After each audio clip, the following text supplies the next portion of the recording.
Welcome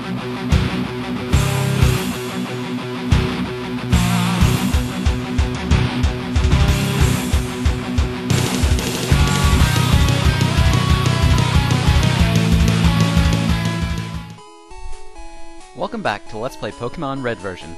Well guys, it's been a long journey. It's only been 15 minutes. Shut up, old Greg. In any case, we're finally ready for our first real gym battle. You can tell it's the gym of the city because of the word gym written on the side of the building. Subtlety is not this region's strong point. This old dude will help us before we take on the gyms by giving us fairly obvious advice, like if your opponent runs out of HP, you win, in the ever-classic press buttons tip. I gotta tell you, I don't know where I'd be without that piece of insightful information. As a note, you won't be able to damage any Pokemon in this gym with electric-type moves, which is all my Pikachu knows at this point. Oh, just fuck your mother. I'm just gonna sit this one out. Before we challenge Brock, I figured it would be appropriate to take care of the only gym trainer here. Gym trainers are like mini-bosses. They're usually more powerful than your run-of-the-mill trainers, and they're a tad bit smarter, although this guy's clearly not the sharpest tool in the shed. He thinks that light years are a measurement of time.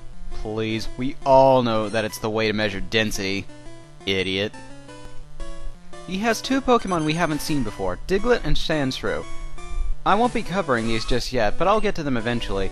The short version is that Fire-type attacks aren't going to be very useful against Diglett because of its rock typing, and because it's also part ground type, electric attacks won't do anything to it. My general strategy for this was to use Old Greg to lower its physical defense and then sweep it with Glider. I get the feeling you don't like me very much. Your suspicions are not unjustified.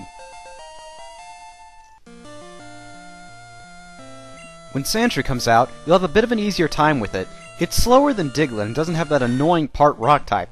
It still won't be damaged by electric type attacks, but at least you can use fire attacks on it with general success. This is actually preferable to using a physical type attack like Tackle or Poison Sting, because Sandshrew has fairly high defenses. With that out of the way, I'm going to heal up and prepare for Brock's fight.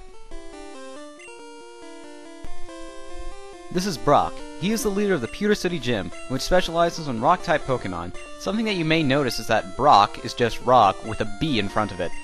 But you probably won't notice this due to the fact that you'll probably be staring at Brock because he doesn't have a shirt. Seriously, man, this isn't the porn set. It's down the street. Shirt or not, we have to face Brock if we want to progress any further. You'll start out with the Geodude, which is part rock and ground. Its ground typing will give it an immunity to electric attacks, and its rock typing will give it a resistance to fire and normal base attacks. It's also sporting a massive pompadour, so you shouldn't try to outcool it. You'll end up hurting yourself. There are only a few options to have an easy time with this fight.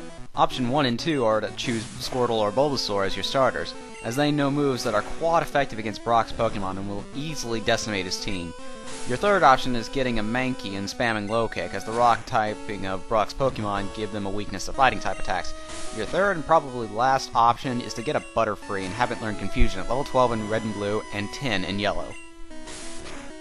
But as you can see, I opted for the pull your hair out strategy, having no Pokemon that can even deal normally effective damage to Brock's Pokemon.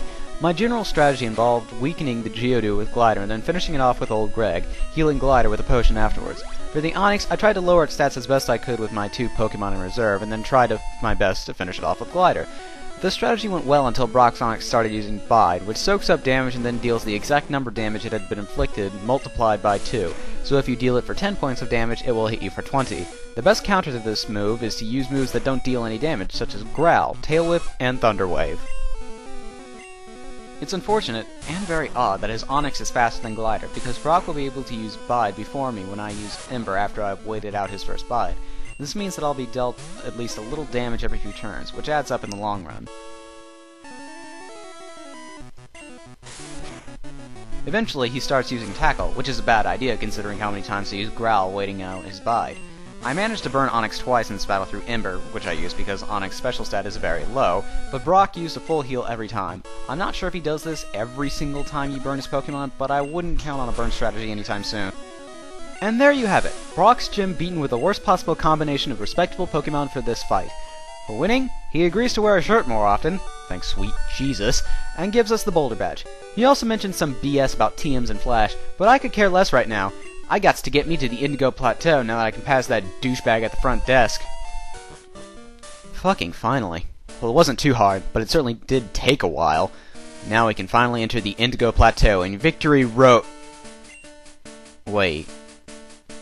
What in the hell? Oh, son of a bitch!